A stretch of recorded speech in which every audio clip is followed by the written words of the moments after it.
Pakistan's long-range ballistic missile development potentially could include ICBMs with a range capable of striking the homeland. America की जो director national intelligence हैं तुलसी गैबर्ट साहिबा, उन्होंने जनाब कल एक ब्रीफिंग में ये कहा कि पाकिस्तान जो है अलॉन्ग विद अदर कंट्रीज जो है वो लॉन्ग रेंज मिसाइल्स बना रहा है जो कि अमेरिका को हिट कर सकते हैं। तुलसी गैबार्ड उन्होंने अमेरिका की सेनेट इंटेलिजेंस कमेटी को ब्रीफिंग देते हुए ये कहा है, आने वाला है पाकिस्तान का नंबर। ये सुने अमेरिका की डायरेक्टर नेशनल इंटेलिजेंस क्या बोल रही है हमारे मिसाइल सिस्टम के हवाले से। पाकिस्तान जो है वो मुसलसल ऐसे मिसाइल सिस्टम बना रहे हैं, डिलीवरी सिस्टम, जिसमें न्यूक्लियर एंड कन्वेंशनल पेलोड जो है वो अमेरिका तक आ सकते हैं। तुलसी गैबार्ड ने ये किया है और जाहिर है क्यों किया है इसके बारे में मुझे कहने की जरूरत नहीं। इसराइल के एम्बेसडर का कल ही जो इंटरव्यू उसने अर्नाब गोस्वामी को दिया है इंडिया में एम्बेसडर जो इसराइल के हैं, उसमें उन्होंने पाकिस्तान को कह दिया है कि जी न्यूक्लियर रोक स्टेट है Pakistan. India intercontinental ballistic missile या बना चुका है 5500 का, लेकिन उसके हवाले से बात नहीं की गई। तो ये जो बयान है तुलसी गैबर्ड का, ये बड़ा खौफनाक है, क्योंकि इसमें तो वाज़े तौर पर ऐसे लग रहा है कि उन्होंने आगे के जो अपने अहदाफ हैं जिन पर उनकी नजर है वो भी बयान कर दिए। हमें कहा जा रहा है मेरा फेवरेट फील्ड मार्शल, लेकिन इंडिया का जिक्र नहीं है थ्रेट में पाकिस्तान का जिक्र है। अब ये मुस्तकबिल की पेशबीनी है और उसका नक्शा। अब ये जो बात है ये बड़ी अनोखी है कि पाकिस्तान का नाम उन्होंने क्यों लिया। तो ये एक बड़ी खौफनाक सूरत हाल बनती दिखाई दे रही है। एक बहुत बड़ा हाथ हो गया इनके साथ, इनके ऊपर एक बहुत बड़ा बम गिरा है पिछले 24 घंटे में मुनाफिकों के सर पे, जिसकी वजह से इनकी चीखें निकल गई हैं और अब ये बड़े सख्त परेशान हैं, इनको समझ नहीं आ रही क्या पोजीशन। ईरान के बाद पाकिस्तान की बारी है, तो इसके ऊपर बहुत से लोग जो है बड़ा गुस्सा कर गए थे, लेकिन अब जाहिर है कि इनको टेंशन हो गई, इनको परेशानी हो गई, इनके होश उड़ गए। अमेरिका की जो डायरेक्टर नेशनल इंटेलिजेंस हैं तुलसी गैबर्ट साहिबा, उन्होंने जनाब कल एक ब्रीफिंग में ये कहा, which was shock for many in Pakistan in fact, कि पाकिस्तान जो है along with other countries जो है वो long range missiles बना रहा है जो कि अमेरिका को हिट कर सकते हैं। तो सुनिएगा what she is saying and then थोड़ा हम इस पे analysis भी करते हैं। However, the intelligence community assesses that Russia, China, North Korea, Iran, and Pakistan have been researching and developing an array of novel, advanced, or traditional missile delivery systems with nuclear and conventional payloads that put our homeland within range. अब सवाल ये पैदा होता है कि America Pakistan का दुश्मन थोड़ा ही है। इतनी दहाइयों से अमेरिका और पाकिस्तान का जो ताल्लुक है उसमें पाकिस्तान तो हमेशा अमेरिका की साइड पे खड़ा रहा है। तो ये क्यों कहते हैं कि आप जनाब ये करने वाले हैं या ये कर सकते हैं? आप आपको समझ रहे हैं क्यों कहते हैं? ये क्यों कहते हैं? ये ऐसे क्यों कहा जाता है? हमें ये हमारे लिए क्यों मुश्किल डाली जाती है? देखिए, ये न्यूक्लियर पावर होना with in the Muslim world ना, ये कोई मजाक नहीं है। शायद बहुत सारे लोगों को अंदाज़ा नहीं है। मैं जब देखता था, जब मैंने अपनी पीएचडी शुरू की और उस वक्त हमारे जो प्रोफेसर थे, ही वाज एन एमआईटी के पढ़े हुए थे, तो वो कहते थे कि हमारे बारे में ये बात बड़ी कॉमन थी कि पाकिस्तान को अपना न्यूक्लियर प्रोग्राम रोल बैक करना पड़ेगा। This can not happen. चीज़ें ऐसे नहीं चल सकती कि पाकिस्तान का न्यूक्लियर प्रोग्राम रहे। अगर मैं आपको थोड़ा सा पीछे ले जाता हूँ, आपको याद है कि जब प्रेसिडेंट बाइडेन जो हैं उनकी टीम जा रही थी, प्रेसिडेंट बाइडेन की टीम जा रही थी और वो उनके जो डिप्टी नेशनल सिक्योरिटी एडवाइजर थे, जो कि मैं उनका नाम भूल गया हूँ, बट ऑब्वियसली वो एक आई थिंक किसी जगह लेक्चर देते, किसी थिंक टैंक में अमेरिका के अंदर लेक्चर दे रहे थे और उन्होंने वहाँ पे कहा पाकिस्तान का मिसाइल प्रोग्राम जो है वो अमेरिका आ सकता है, पाकिस्तान की जो मिसाइल हैं वो अमेरिका को हिट कर सकते हैं। ये उनकी अप्रोच थी। अच्छा, तुलसी गैबर्ड जो है उसने पाकिस्तान को किया क्या है? उसने Russia, China, north Korea, Iran के क्लब में डाला है। क्यों? रशिया का पॉलिटिकल सिस्टम और है, चाइना का और है, नॉर्थ कोरिया का और है, ईरान का और है, पाकिस्तान का और है।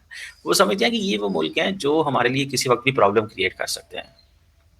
रशिया एडवर्सरी है, चाइना भी ऐसे ही है, नॉर्थ कोरिया भी और ईरान भी।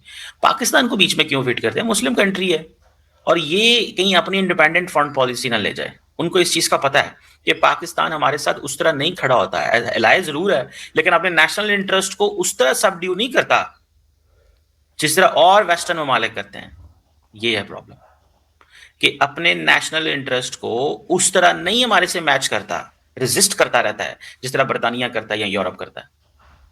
नॉर्थ कोरिया की तो बात ही ना करें। ईरान का तो मसला, ईरान ने जितना अमेरिका को मुश्किल में रखा है, पाकिस्तान ने तो नहीं किया। हम तो अपना एक पाकिस्तान बस दैट्स इट।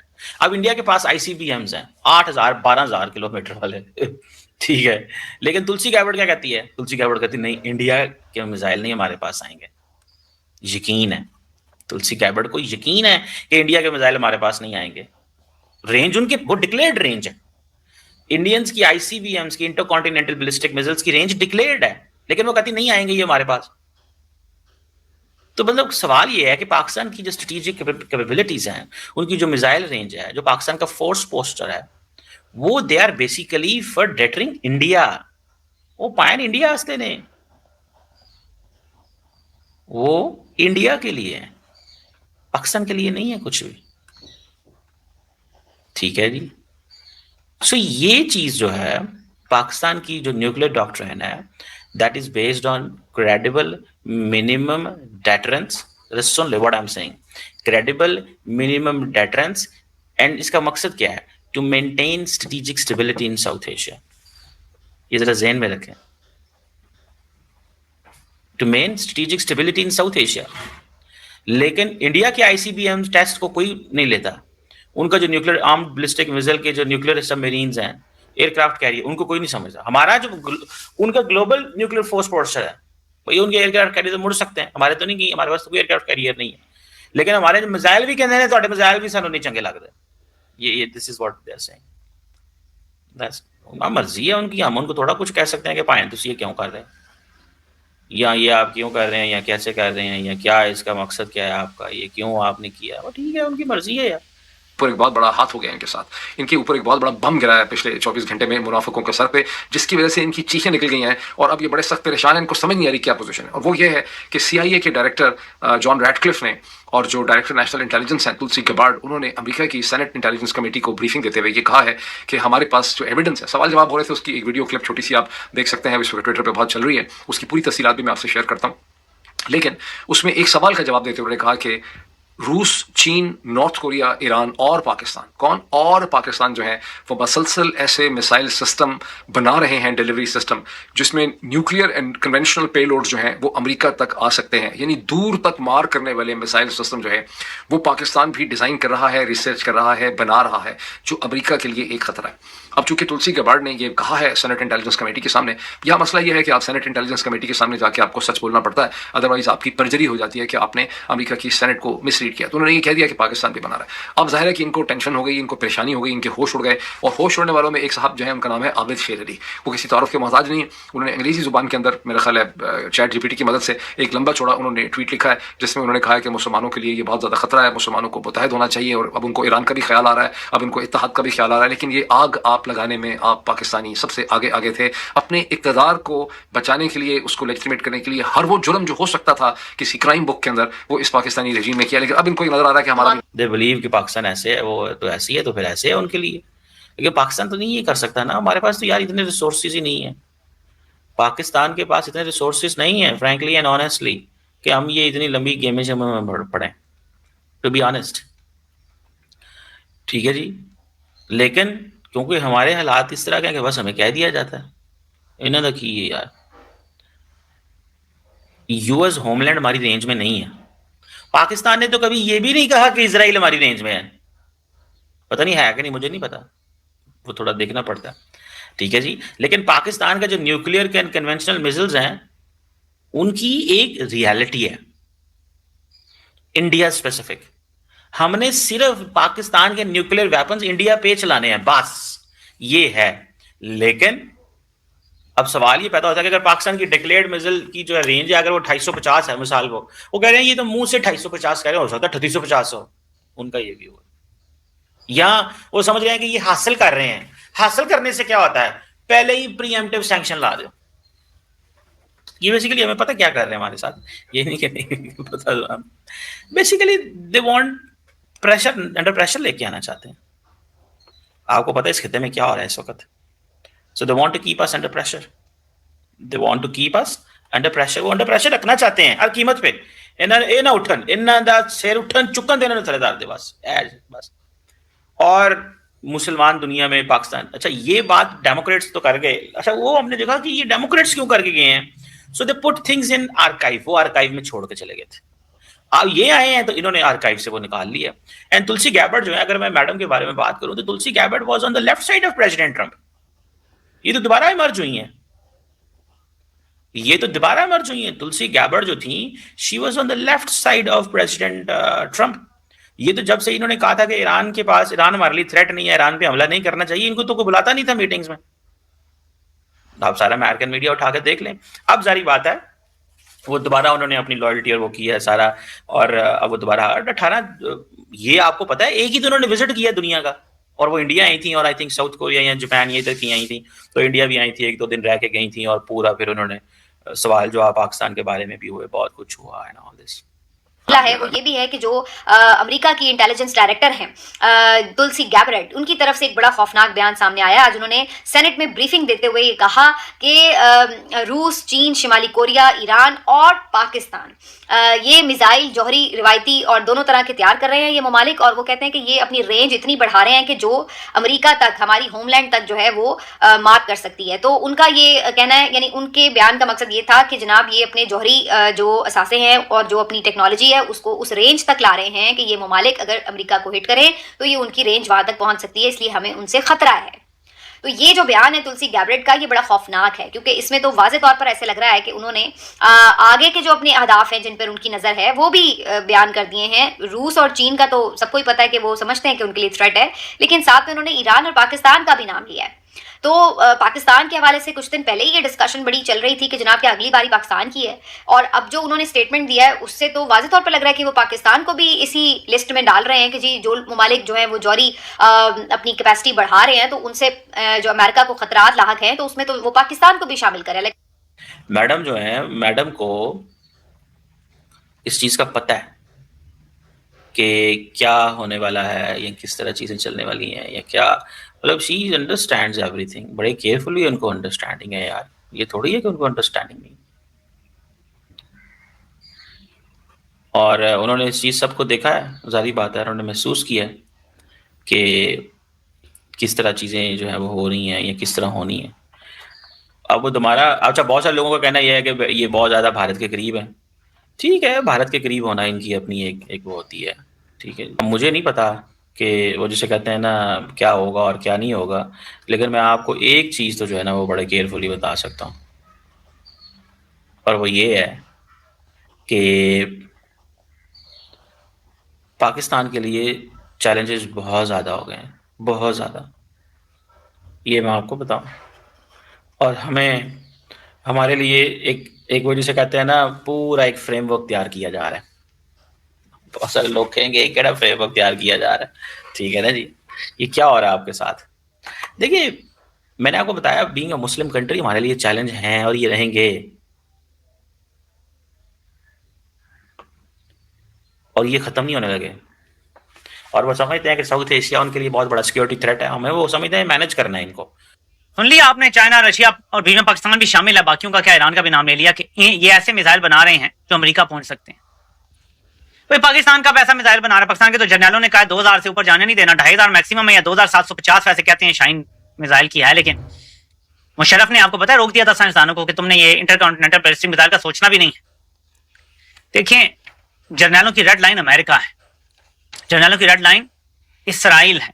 ऐसा कोई मिसाइल नहीं बनेगा जो इन दो ममालिक को पेनिट्रेट कर सके, उनके दिफा को पेनिट्रेट कर सके, ऐसा कोई मिसाइल नहीं बनेगा। हमें यहाँ ये जरूर कहा जाता है कि 2750 वाला मिसाइल पहुंच जाएगा इसराइल, लेकिन यकीन माने कि ये सिर्फ कागजों की हद तक, ऐसा कोई मिसाइल ये बनाएंगे नहीं। हमने तो ये हमारी स्टेटेड पॉलिसी है कि हम इंटरकॉन्टिनेंटल बैलिस्टिक मिसाइल नहीं बनाएंगे। क्यों कह रहा है इंडिया ये बात, सॉरी अमेरिका ये बात क्यों कह रहा है, जबकि इंडिया इंटरकॉन्टिनेंटल बैलिस्टिक मिसाइल या बना चुका है 5500 का, लेकिन उसके वाले से बात नहीं की गई क्योंकि इंडिया को दोस्त समझते हैं। हमें कहा जा रहा है मेरा फेवरेट फील्ड मार्शल, लेकिन इंडिया का जिक्र नहीं है थ्रेट में, थ्रेट में पाकिस्तान का जिक्र है। अब ये मुस्तकबिल की पेशबीनी है और उसका नक्शा है। पाकिस्तान का मिसाइल दिफाई निजाम जब अरब ममालिक का कचूमर बन जाएगा, जो 2-4 रह गए हैं, तो पाकिस्तान का दिफाई निजाम खतरा हो जाएगा दुनिया के अमन के लिए। मैं आपको पीछे कहानी बता रहा हूँ, ये जर्नैलों ने ज्यादा से ज्यादा 8-10 साल खरीदे हैं ये गुलामी करके, इज्जत की जिंदगी जी लेते तो शायद और इनके फेवर में आ जाते, लेकिन उन्होंने गुलामी से शायद 8-10 साल खरीद लिए हैं। लेकिन कौमों की जिंदगी में 8-10 साल क्या होते हैं, उसके बाद तबाही है। आपका मिसाइल निजाम दुनिया के अमन के लिए खतरा करार दिया जाएगा, आप पर सैंक्शंस लगेंगी, आपका एटमी निजाम दुनिया के अमन के लिए खतरा करार दिया जाएगा, आप पे सैंक्शंस लगेंगी और सैंक्शन का सिलसिला 10 साल में शुरू हो जाएगा। ये सैंक्शंस लग गई तो हमारा हाल वही होगा जो बाकी ममालिक का होता है।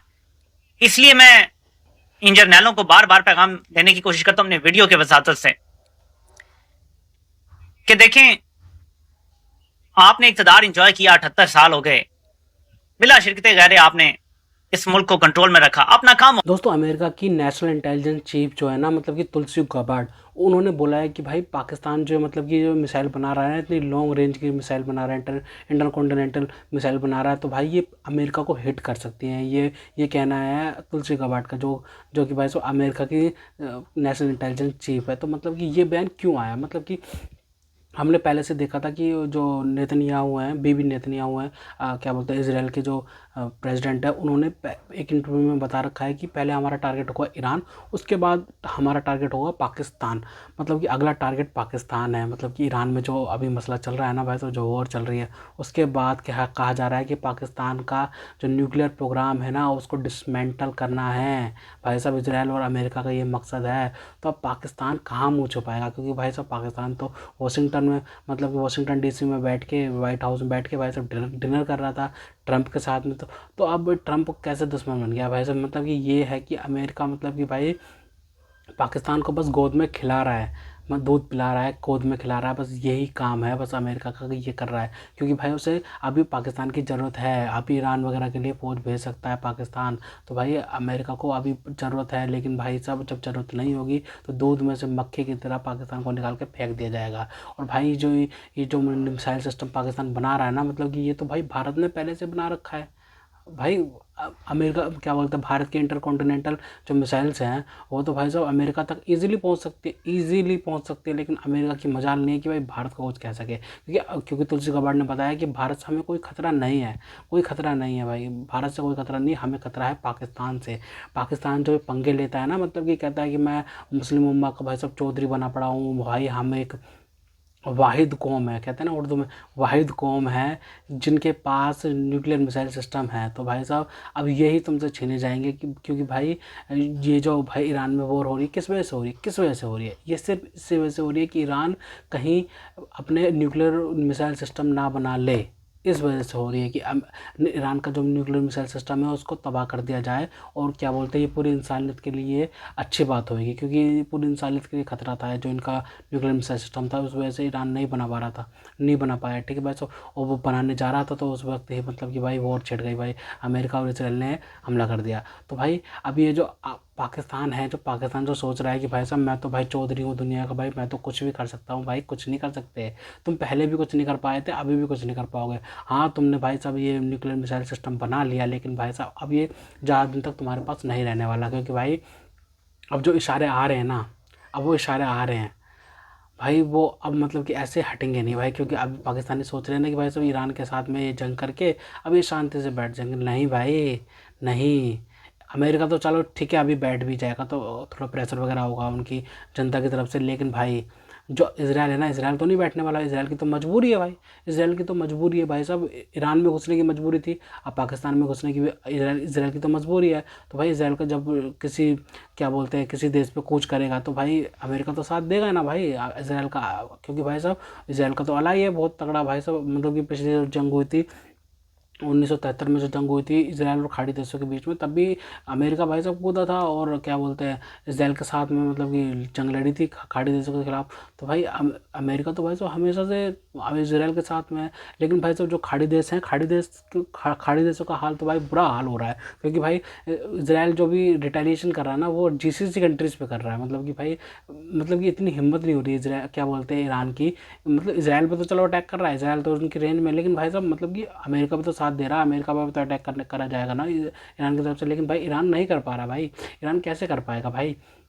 तो ईरान क्या कर रहा है भाई सब सऊदी अरेबिया पे। अभी मतलब कि कल की खबर है कि भाई ईरान ने सऊदी अरेबिया के तेल भंडारों पर, सऊदी अरेबिया के और UAE के और कतर के इनके तेल भंडारों पर हमला किया है, ठीक है भाई साहब। ये हमला ऐसा मतलब कि इतना बुरा हमला हुआ है ना, मतलब कि भाई पूरी दुनिया का जो ऑयल क्राइसिस जो हो रहा था ना, उससे भी ज़्यादा मतलब कि और भी ज़्यादा बढ़ जाएगा इससे। क्योंकि भाई साहब वहीं से ही सारा तेल मंगाया जाता है, पूरी दुनिया में ही लगभग मंगाया जाता है। तो भाई उसी पर हमला कर दिया गया है। और क्योंकि भाई इजराइल ने पहले हमला किया भाई क्या बोलते हैं, पहले इसराइल ने हमला किया कि भाई वो ईरान के मतलब कि सबसे बड़े तेल भंडार पर हमला किया, स्ट्रेट ऑफ हॉर्मुज़ के पास में, जो भाई क्या बोलते हैं उसको, वो हमला होने के बाद अमेरिका ने कहा कि भाई हमें इस बात की जानकारी नहीं थी। लेकिन भाई साहब अमेरिका को कैसे जानकारी नहीं होगी भाई, तो मतलब इसराइल जो कुछ हमला करेगा तो अमेरिका को इस बात की जानकारी नहीं रहेगी, जानकारी थी। लेकिन अमेरिका का क्या बयान आया है कि भाई हमें कोई जानकारी नहीं थी, क्या बोलते हैं। और भाई अमेरिका ने क्या बोलते हैं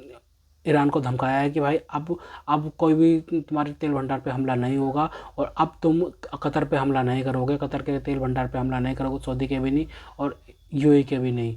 ठीक है भाई साहब, तो अमेरिका ने साफ साफ चेता दिया, अब की बार हमला हुआ तो भाई साहब तगड़ी मतलब कि तगड़ी कहानी बन जाएगी अब की बार, मतलब कि अब तगड़ा धमका दिया अमेरिका ने। लेकिन भाई अमेरिका से धमकाने से मतलब मान जाता ईरान तो भाई बात ही क्या थी। ठीक है, जो पाकिस्तान सोचता है ना कि मैं मुस्लिम उम्मा में मतलब कि एक ही कौम होगी भाई जिसके पास में परमाणु हथियार है, ठीक है, हम तो भाई साहब इस्लाम की सलामती के लिए आए हैं। लेकिन भाई जो तुमने मतलब कि डिफेंस डील करी थी सऊदी अरबिया के साथ में, उसका क्या रहा? मतलब कि वो तो भाई साहब बिल्कुल फ्रॉड हुआ ना वो तो बिल्कुल ही। मतलब कि ईरान ने अभी कल ही हमला किया है, कल फिर से हमला किया है सऊदी अरेबिया पे, तो तुमने कौन सा बचाने आ गए? तुमने कोई एक बयान तक नहीं दिया भाई साहब कि भाई क्या हो रहा है क्या नहीं हो रहा है। भाई तुम एक फौजी तक नहीं भेजा कि भाई साहब सऊदी अरेबिया में देखा जाए क्या हो रहा है। भाई साहब कुछ भी नहीं करा गया। लेकिन भाई साहब इनसे बयान करवा लो, कुछ भी करवा लो, लेकिन भाई साहब ये सपोर्ट करने नहीं आएंगे। मतलब कि सऊदी अरेबिया के साथ साथ तो सीधा सीधा फ्रॉड किया है पाकिस्तान ने, मतलब कि बस अपनी मतलब कि परमाणु बम की छाता दिखा के, और मतलब कि भाई डॉलर भी ले गया भाई साहब। जब डील हुई थी भाई कितने डॉलर पकड़े थे पाकिस्तान ने? बहुत डॉलर पकड़े थे। ठीक है भाई साहब, 4-5 बिलियन डॉलर का तो तभी मिल गया था इनको। लेकिन भाई अब जो है ना, अब पाकिस्तान क्यों नहीं मदद करने आ रहा भाई साहब? पाकिस्तान से पूछना चाहिए सवाल, भाई मदद करने क्यों नहीं आ रहे भाई?